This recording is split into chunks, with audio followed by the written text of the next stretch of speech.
Muy bien, quedó pendiente Vicente Serrano. Buenos días, presidente. Vicente Serrano, conductor de Sin Censura.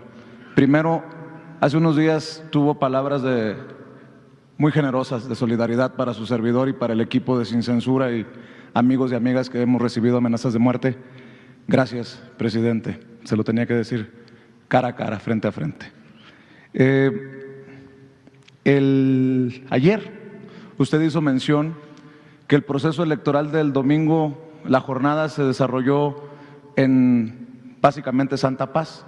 Me imagino que se refiere a una visión generalizada, porque hay casos de los que usted seguramente ya tiene conocimiento, pero que me gustaría escuchar su opinión.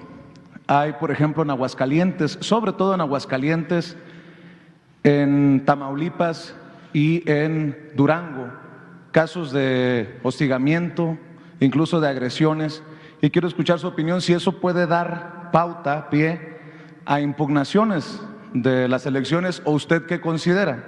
Quiero hacer mención que, por ejemplo, en Aguascalientes, Camila Martínez, consejera editorial de Regeneración, fue levantada por policías y la amenazaron de sembrarle droga y meterla a la cárcel por varios años si seguía con su activismo por Pro 4T. Compañeros humildes youtuberos como Carlos Vargas Sánchez de Policleto News y Gilberto Telles Hernández de Radio Búfalo fueron levantados y golpeados al estilo del crimen organizado. Sin afán de polemizar y contrastando su visión de que no hubo violencia el domingo, ¿qué piensa de estos casos? También hay agresiones a brigadistas que promovían la supervisión de las elecciones tanto en Durango como en Aguascalientes, sobre todo en esos casos. Y si puedo también pedirle una reflexión de usted sobre el voto electrónico que se puso en proceso, en práctica el pasado domingo, presidente.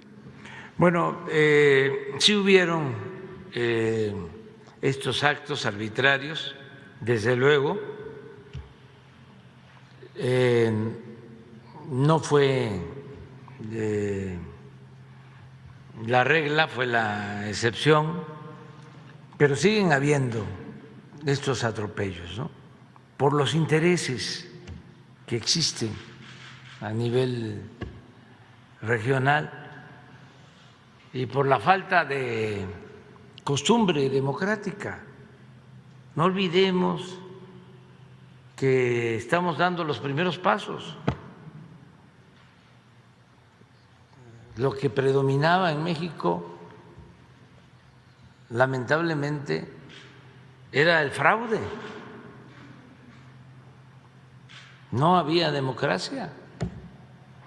Ayer se nos quedó pendiente dar el dato de que hace poco, y eso para los jóvenes,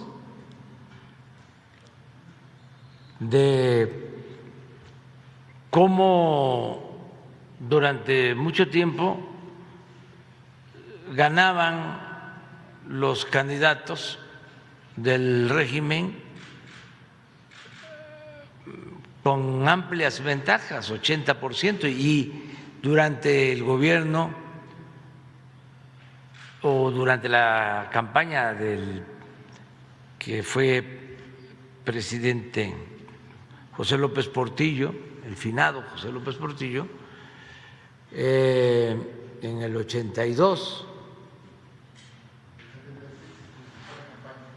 en el 76 fue la campaña, obtuvo el 93% de los votos, porque no hubo otro candidato, o sí hubo un candidato no autorizado, no registrado, un candidato independiente, Valentín Campa, que fue una hazaña, porque él fue candidato del Partido Comunista y obtuvo casi 1 millón o 1 millón de votos. La gente que apuntó su nombre. Pero esto era México. Y, como dice la canción, es más fuerte, a veces, eso lo agrego yo, la costumbre que el amor. Entonces es un proceso de transición, décadas, siglos sin democracia, pues lleva tiempo. Entonces cuando se llevan a cabo estas elecciones, aun cuando se hacen todas las recomendaciones, pues hay autoridades que se meten y no quieren perder. Por eso también la estrategia del miedo, de buscar que la gente no participe, que se abstenga, porque como todavía siguen comprando votos de distintas formas,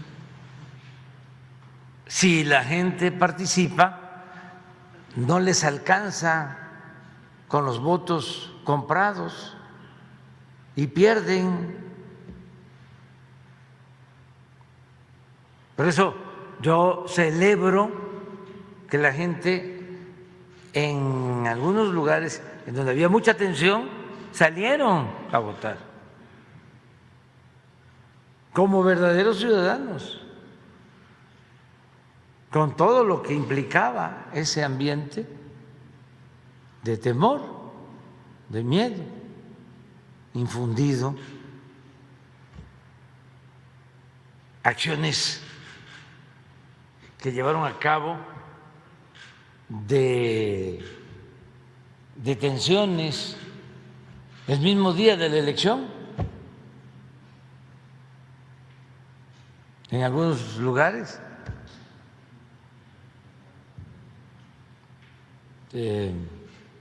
Órdenes de aprehensión 2, 3 días antes o el mismo día,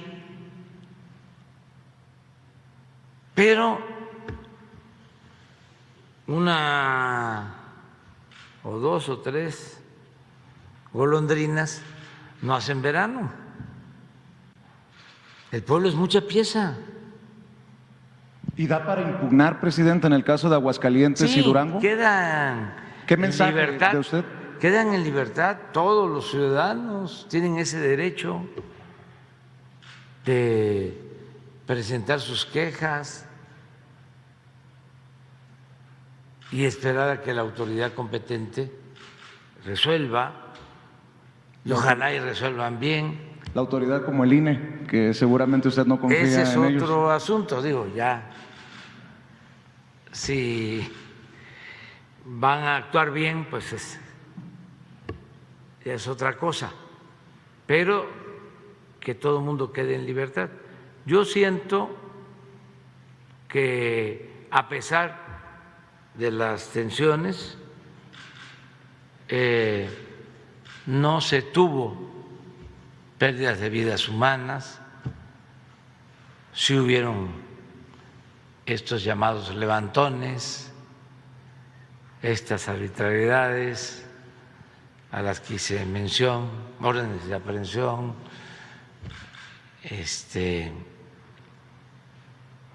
detenciones, pero no pasó a mayores. Afortunadamente ya todos los que habían sido detenidos, el informe de hoy es que ya están en libertad. Periodistas que fueron detenidos, desaparecidos, los liberaron.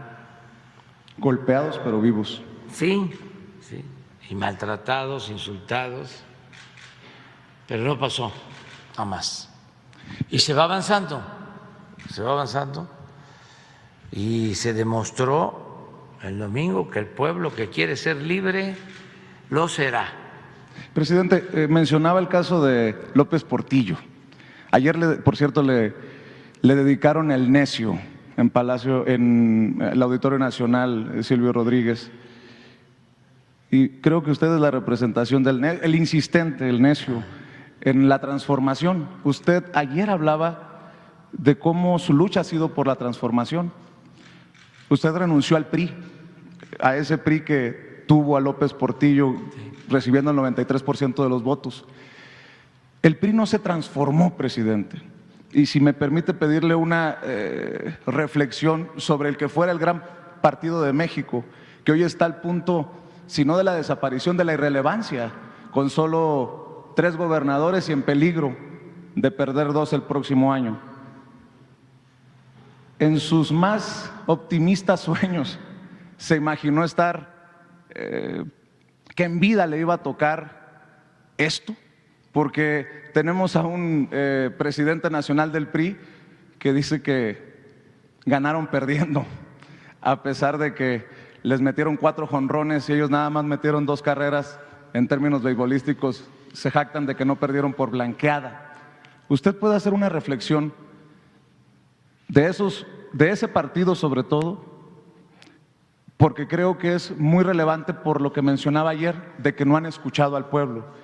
Y creo que el PRI, el gran partido de México en algún momento, el de López Portillo, al que usted renunció, es el claro ejemplo de eso. Bueno, no hay que perder de vista que el PRI surge de un movimiento revolucionario. Se creó en 1929 como partido PNR, Partido Nacional Revolucionario.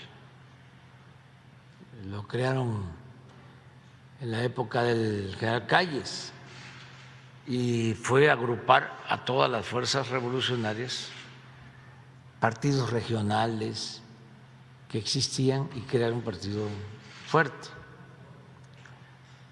Luego se transforma en 1938 el Partido de la Revolución Mexicana y ahí surge la CNC, la Confederación Nacional Campesina, y surge la CTM, la Confederación de Trabajadores de México. Y es el gobierno del general Cárdenas. Y ese partido impulsa a través de la CNC el reparto agrario y a través de la CTM impulsa el apoyo a los trabajadores. Y en su conjunto ese partido y el pueblo respaldan al general en la política de recuperación de los bienes que Porfirio Díaz había entregado a extranjeros, en especial el petróleo.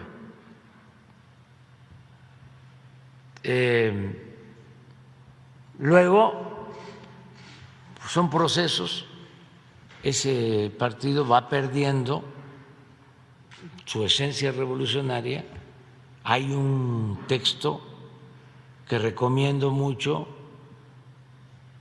de don Daniel Cosío Villegas, que se llama La crisis de México, que lo publicó como en 1944,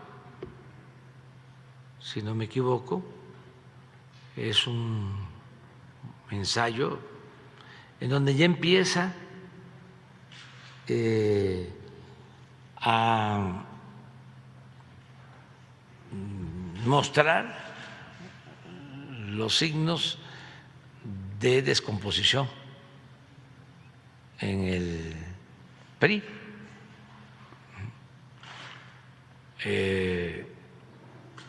Don Daniel, y él empieza a hablar de la necesidad de una transformación. Él decía, si no se hace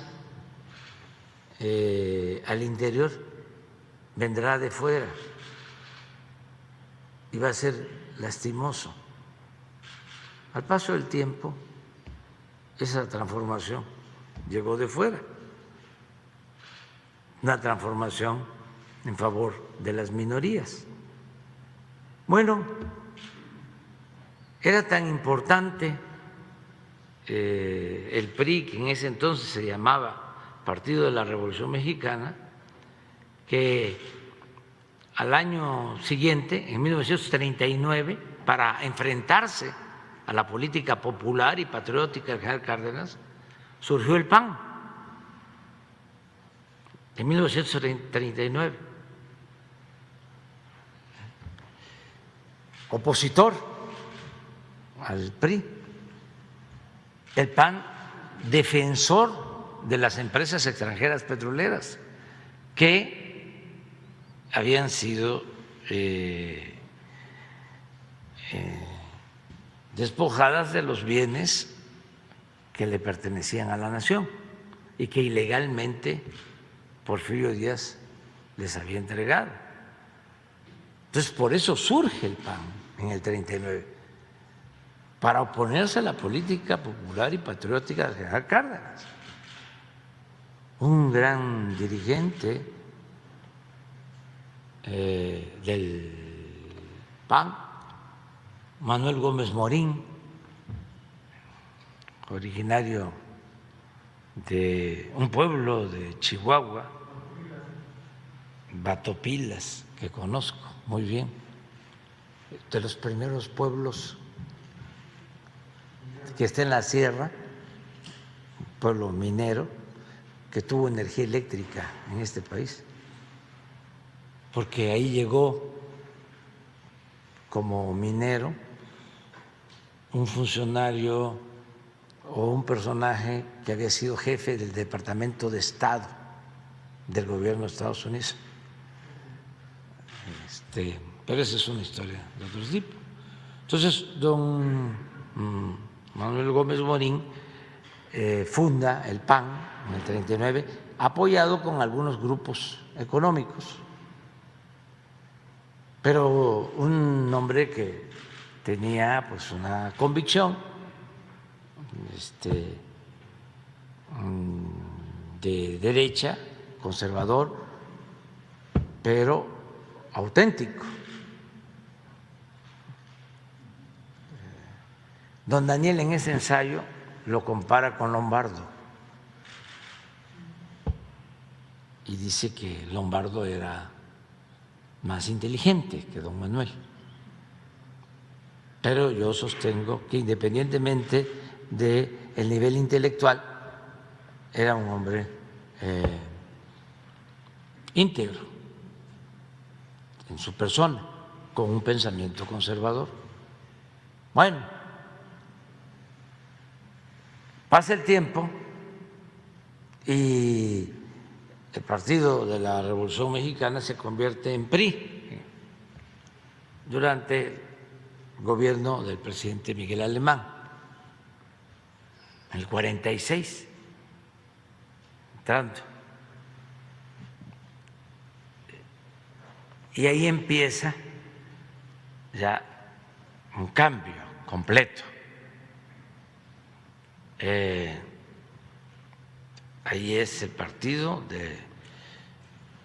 Revolucionario Institucional. Sin embargo, no se abandona la política de apoyo al campo, a los obreros, al pueblo, y se corrigen cosas, porque después de Miguel Alemán viene un buen presidente, don Adolfo Ruiz Cortines, que era una gente honesta, y luego viene un presidente que solo tiene una mancha lamentable, o dos, pero una, que fue el asesinato de Jaramillo y el encarcelamiento de algunos dirigentes de maestros y del movimiento opositor político, pero tiene cosas muy buenas. Adolfo López Mateos decía que había que ser de izquierda dentro de la Constitución. Y ahora que está hablándose de la cumbre fue él, como presidente, el que dio la instrucción de que México votara en contra de la expulsión de Cuba de la OEA. Fue el único país, México, que se opuso, y era López Mateos. Y ya bueno, se viene descomponiendo, pero llega el 88 y ahí el programa del PAN, bueno, se lo peleaban en ese entonces, ¿no? Porque el PAN decía, yo no me adhiero al PRI, el PRI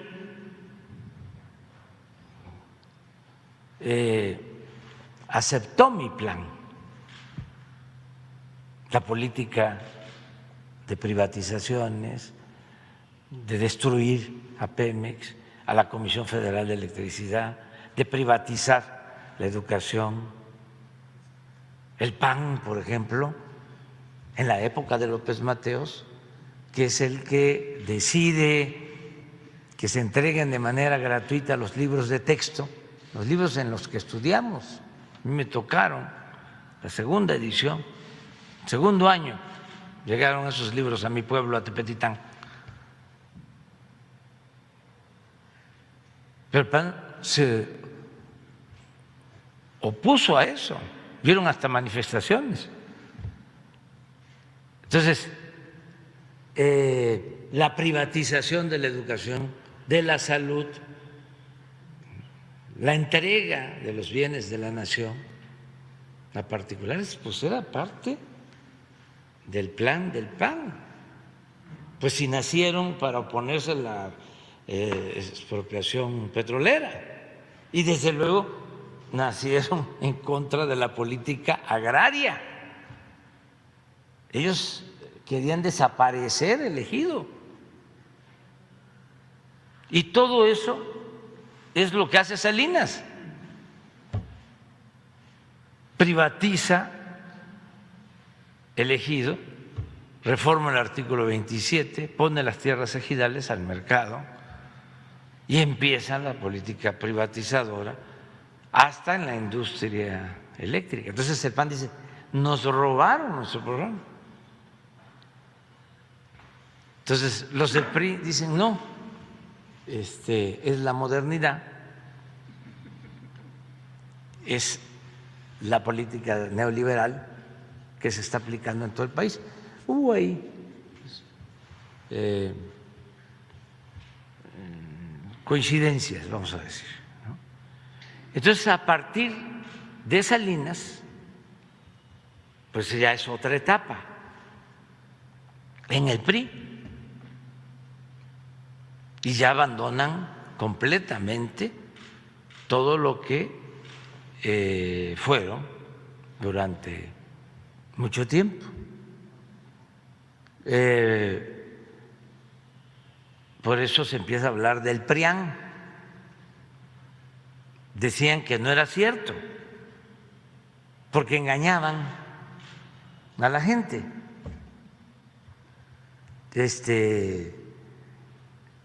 La gente tenía en los pueblos, ¿no?, esas dos opciones, es decir, pues yo soy del PAN, pues yo soy del PRI, pero al final ¿sí?, resultó lo mismo. Y cuando nosotros hablábamos de que era el PRIAN, decían, no es cierto. Yo hasta decía, la única diferencia que hay entre el PRI y el PAN es como la diferencia que hay entre la Coca-Cola y la Pepsi-Cola. Estamos hablando aquí en términos académicos, nada de política, para entender los procesos, ¿no?, históricos. Entonces, pasa el tiempo, pues ya se fusionan por completo, ¿sí?, Y es lo que estamos ahora viviendo. Entonces, si yo tuviese que dar un consejo a los del PRI, pensando en voz alta, les diría, reivindiquen su historia de lucha en favor del pueblo. Por ejemplo, se lleva a cabo la reforma o se propone la reforma energética y era votar pues en favor de la Comisión Federal de Electricidad. Esa empresa la creó el general Cárdenas. El que nacionaliza la industria eléctrica es el presidente Adolfo López Mateos. Y la reforma constitucional era para fortalecer a la Comisión Federal de Electricidad, una empresa pública. Y estos señores, porque se olvidaron, ¿no?, de la historia o no conocen la historia, votan por seguir apoyando a las empresas extranjeras y por seguir socavando, destruyendo a la empresa pública, a la Comisión Federal de Electricidad. Afortunadamente lo resolvimos, pero ¿cómo van a actuar así? En el caso del PAN, cuando propusimos que se elevara a rango constitucional lo de la pensión a los adultos mayores, votaron en contra.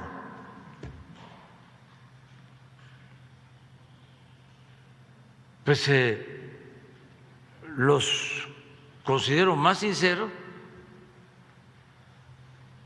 porque pues eso es lo que han sostenido durante mucho tiempo, es un pensamiento muy conservador.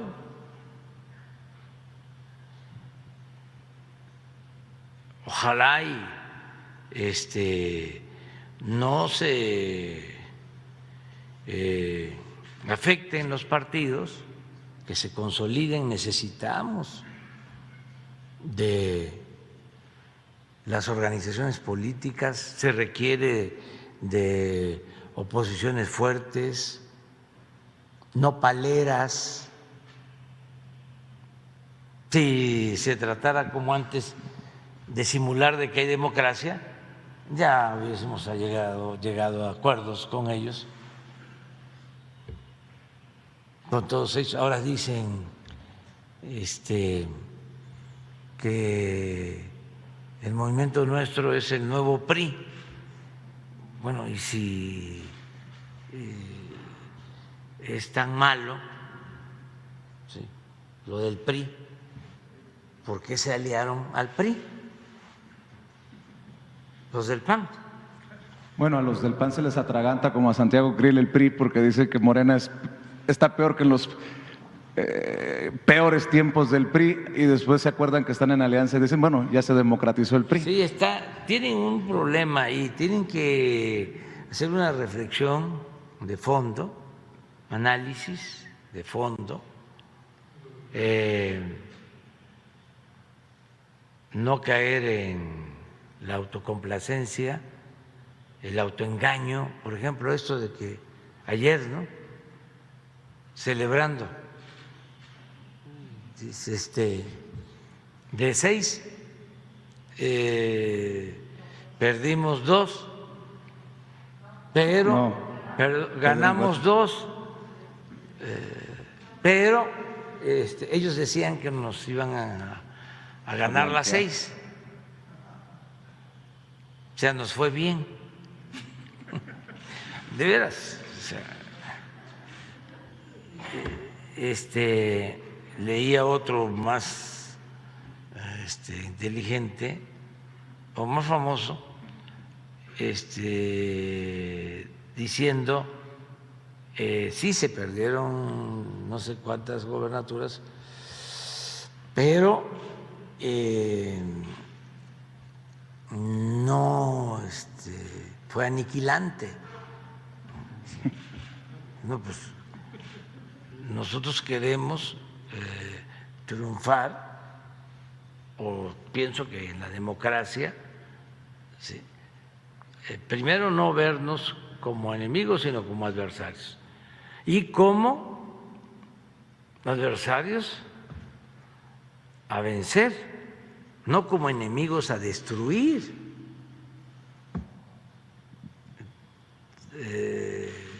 Eso es lo que yo te puedo comentar. Así es. Tenemos que seguir adelante. Ayer hablé también que uno de sus problemas es que se arraigó mucho la idea de que el pueblo es tonto, de que se le puede manipular. Yo siempre digo que el tonto es el que piensa que el pueblo es tonto. No le tienen respeto al pueblo y tampoco le tienen amor al pueblo. Se sienten superiores. Entonces, hay mucha gente, pero son millones, que piensan que si se están dando los cambios en México es por la ignorancia de la gente. Cuando, si a esas vamos, yo podría demostrar de que el pueblo es muy inteligente, tiene un instinto certero. No nuestro pueblo es susceptible de manipulación, no, y ese es su error de ellos. Y como fue tanto tiempo en que la política era asunto de los políticos, de los de arriba, entonces no contaba la opinión del campesino, no contaba la opinión del obrero, no contaba la opinión de la mujer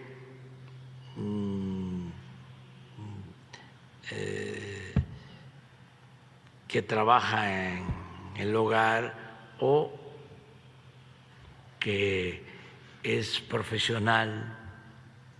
No. Eso no es la política. Y ese es su error. Su racismo, su clasismo, su discriminación, sus ínfulas de superioridad. Incluso no son títulos nobiliarios los que se entregan, pero durante el periodo neoliberal alentaron mucho el que los títulos académicos daban cierta superioridad y desde luego se obtienen conocimientos que son importantes, pero entre más conocimiento se tenga, entre más poder se tenga, más humildad hay que tener, no sentirnos superiores. Entonces, por eso, imagínense, dice Martín Moreno, ¿no?, de los más famosos escritores, es un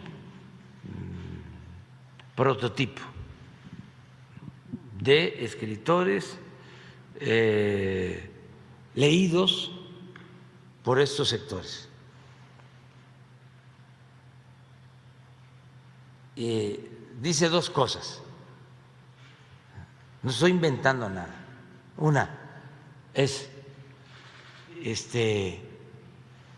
a los de Morena, si pudiera los quemaría con leña verde en el Zócalo.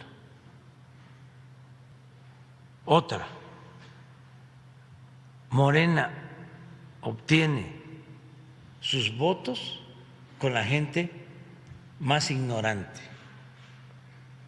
Entre más analfabetismo, más apoyo a Morena. El mejor escritor de sectores de clase media, el más leído.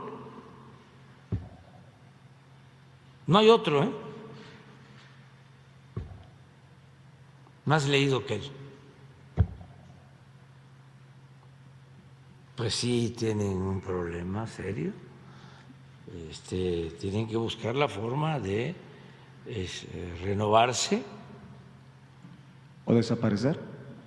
No.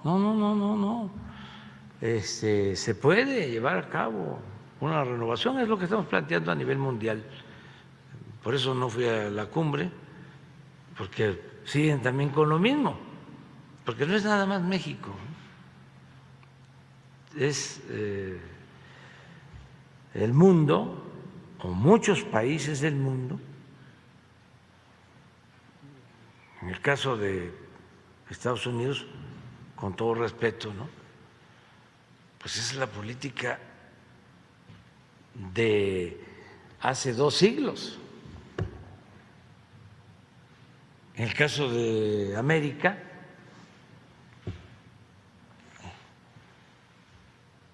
no se invita a todos a la cumbre porque se les considera dictaduras o porque no son buenas las relaciones que tienen con esos países. Entonces, ¿quién autoriza a una nación excluir a otra? ¿Hay gobierno mundial? No. Es lo mismo, ¿no? El intervencionismo, la falta de respeto a las independencias de los países, la falta de respeto a la soberanía y la búsqueda del diálogo y de soluciones, o de soluciones a través del diálogo. Ya cambiaron las cosas, vamos a buscar integrarnos, hermanarnos, vamos a buscar complementarnos, ya no la confrontación, ya no la carga ideológica, ya no los dogmatismos, ya no los prejuicios, ya no seguir medrando con políticas que afectan a los pueblos. ¿Qué culpa tiene la gente de Cuba o de cualquier país que porque en las élites políticas, económicas, les va bien, alentando, azuzando el que haya bloqueos y el que haya políticas contrarias a los países? Pues eso perjudica a la gente. ¿A quién beneficia? A los de arriba.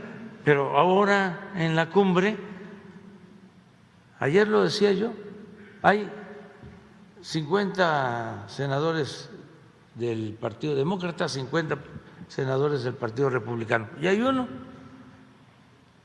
que es el de la Comisión de Asuntos Exteriores, de los demócratas, el que hace la diferencia, porque puede inclinar la balanza, y ese dice, no se invita a Cuba ni se invita a estos países. Y entonces ya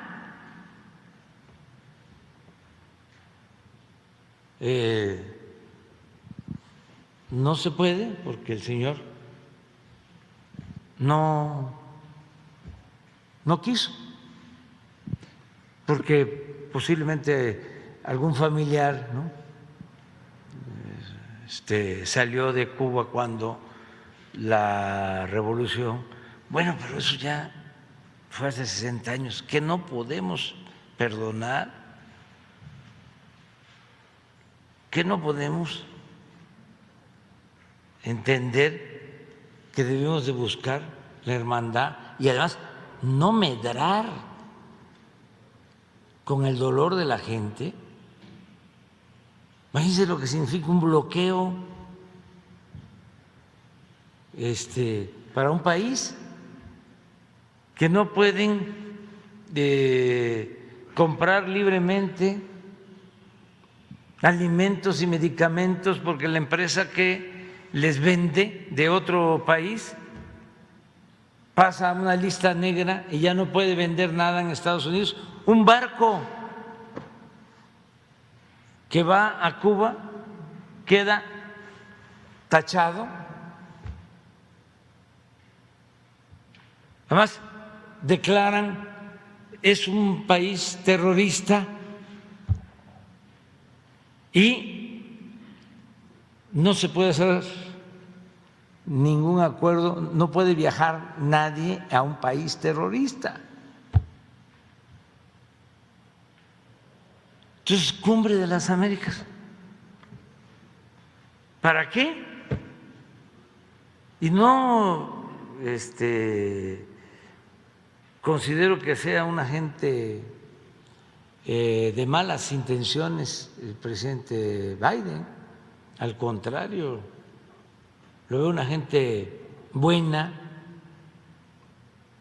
pero está sometido a fuertes presiones, a chantajes de estos personajes que están medrando con esa política, nada más que, aunque entiendo la postura del presidente Biden, no la comparto, porque eso ya no se debe de permitir. Ya es tiempo de decir basta. Y no me vas a estar chantajeando, porque lo primero son los pueblos. Y creo, porque también en eso están equivocados, piensan que si invitan a todos los países de América van a perder votos, que se va a fortalecer el Partido Republicano. No. Esa es la creencia, porque el pueblo estadounidense, los ciudadanos estadounidenses, pues no son menores de edad. ¿Cómo no van a querer que haya fraternidad? La mayoría de ese pueblo es religioso, 20% católico, 80% evangélico. ¿Y dónde está el cristianismo? ¿Y dónde está el amor al prójimo? Pues en Estados Unidos y en todos los países. Entonces, nos va a afectar políticamente, ¿quién sabe? Eso antes les funcionaba y por eso medraban y por eso sometían, porque es un grupo poderosísimo desde la época del asesinato del presidente Kennedy. Pero ya hay que decir, esa vieja política se hace a un lado y vamos a cambiar, vamos a transformarnos. Si se tiene una crisis, ¿cómo se va a salir de una decadencia si no es con una transformación? Son tiempos de definiciones. Entonces, entiendo perfectamente al presidente Biden, lo considero una gente buena, yo estoy con él, yo lo apoyo a él. Tan es así que le mandé a decir, porque no por mi ausencia se va a interpretar de que estoy ayudando a los del Partido Republicano. No, de ninguna manera. Y cada vez voy a ser más claro. Quien esté en contra de los migrantes no va a contar con nuestro apoyo. Y quien practique la xenofobia, el odio extranjero, no cuenta con nuestro apoyo. Y el clasista, que en esencia es el desprecio a los pobres, no cuenta con nuestro apoyo. Y mucho menos el que maltrate a un mexicano. Entonces Trump no cuenta con su apoyo. En su momento lo vamos a ver, porque todo esto tiene que ver también, y ese es otro asunto, ¿no?, de fondo. Tienen campañas y ya, no pueden hacer nada. Este año en Estados Unidos no se pueden esperar cambios profundos, porque todo se mide en función de la elección de noviembre. Eso también hay que cambiarlo. No hay que estar pensando en la próxima elección, sino en la próxima generación. Entonces, va a venir la elección. Desde luego, yo tuve un trato respetuoso, o mantuvimos una buena relación con el presidente Trump. Y, por ejemplo, sin que lo habláramos así de manera directa, él sabía que no iba a tocar el tema del muro mientras mantuviésemos relación, y no lo tocó. Y fue una de las condiciones, no condiciones, sino razonamientos, cuando fui a la Casa Blanca para firmar el tratado. Voy siempre y cuando no se toque el tema del muro, porque si se toca el tema del muro voy a replicar. Y llevaba yo aquí escrito lo que iba yo a decirle. Ya lo escribí, y era un poema de Nicolás Guillén que se llama La muralla, y se lo iba yo a leer. Al rato ponemos con Chicoche,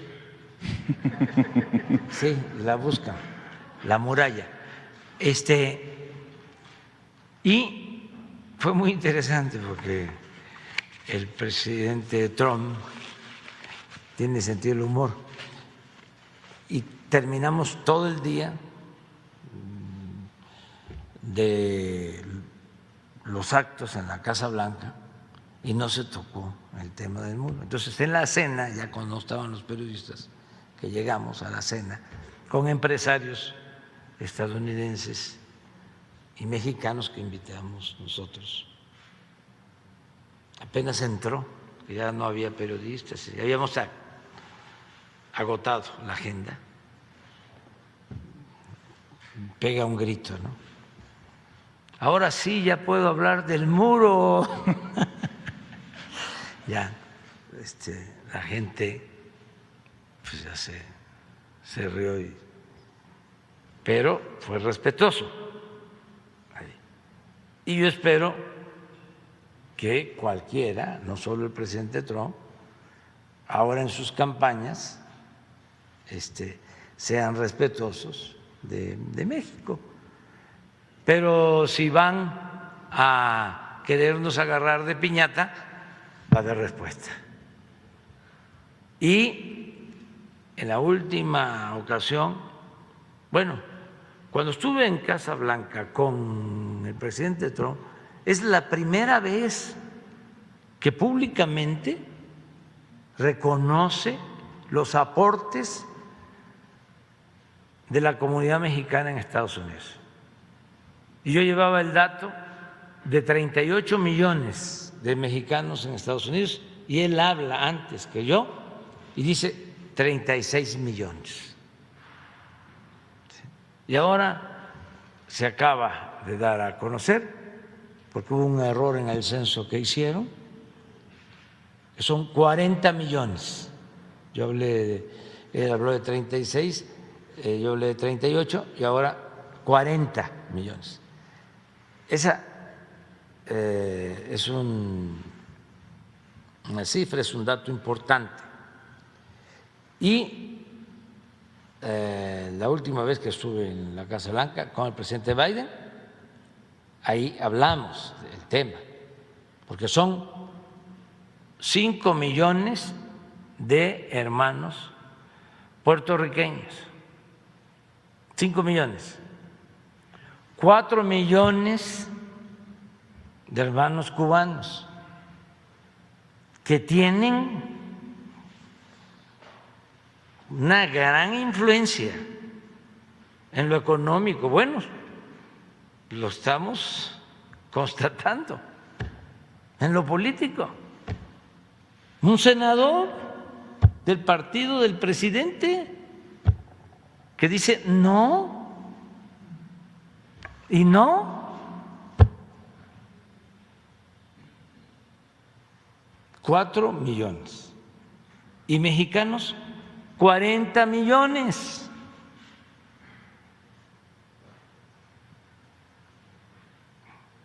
Y gente que se ha ido por necesidad, que se ha ido a progresar, a buscarse la vida, a trabajar honradamente, a ayudar a construir y a engrandecer a Estados Unidos. Gente buena, trabajadora, son de los mejores trabajadores del mundo. Entonces, no merecen maltrato. Y una de las cosas que vamos a hacer ahora que voy a viajar, porque voy a estar en Estados Unidos en julio, porque vamos a tratar todos estos temas con el presidente Biden, ya sin este asunto, sin esta presión, sin ese chantaje de lo de la cumbre, lamentable, vergonzoso. Vamos a hablar en julio y vamos también a tratar el tema de la regularización de nuestros paisanos en Estados Unidos. Pero en fin, fíjate, ¿A dónde nos llevó la reflexión? ¿Hasta dónde nos llevó tu pregunta? Ya nada más para cerrar, presidente, perdón por esto, pero hace una semana entrevisté a Santiago Nieto, el extitular de la Unidad de Inteligencia Financiera, y me hablaba, no sé si en confidencia pero en la conversación sale que él dejó encaminada, armada, una investigación de los flujos, los capitales que llevaban a Peña Nieto. Claro, se lo voy a preguntar, porque usted ha dicho que no hay un pacto de impunidad, pero sí hay un pacto con el pueblo de ir contra la corrupción. En tiempos de que se habla de Peña Nieto, de una visa dorada en España, su vida de millonario, la desaparición, válgame Dios, del archivo de la Casa Blanca, como lo consigna La Jornada. ¿Hay o no hay una investigación en la Unidad de Inteligencia Financiera sobre los dineros que llevan a Enrique Peña Nieto, el expresidente de México, hoy con Pablo Gómez al frente? Yo no tengo información sobre eso. Puede ser que tenga los datos o en el tiempo que estuvo Santiago Nieto haya hecho una investigación. No. ¿Usted no tenía conocimiento? No la conocí, pero es muy sencillo. Es cosa de pedirle a Pablo Gómez que nos diga si existe esa investigación. ¿Y en dónde está y a dónde va? Sí, que nos informe. Le agradezco, presidente. Sí, y hacemos ese compromiso. Le agradezco. Muy bien. Amigos, amigas, regresamos en breve, pero mientras seguimos hablando sin pelos en la lengua, sin censura, usted puede suscribirse a nuestros 3 principales canales en YouTube.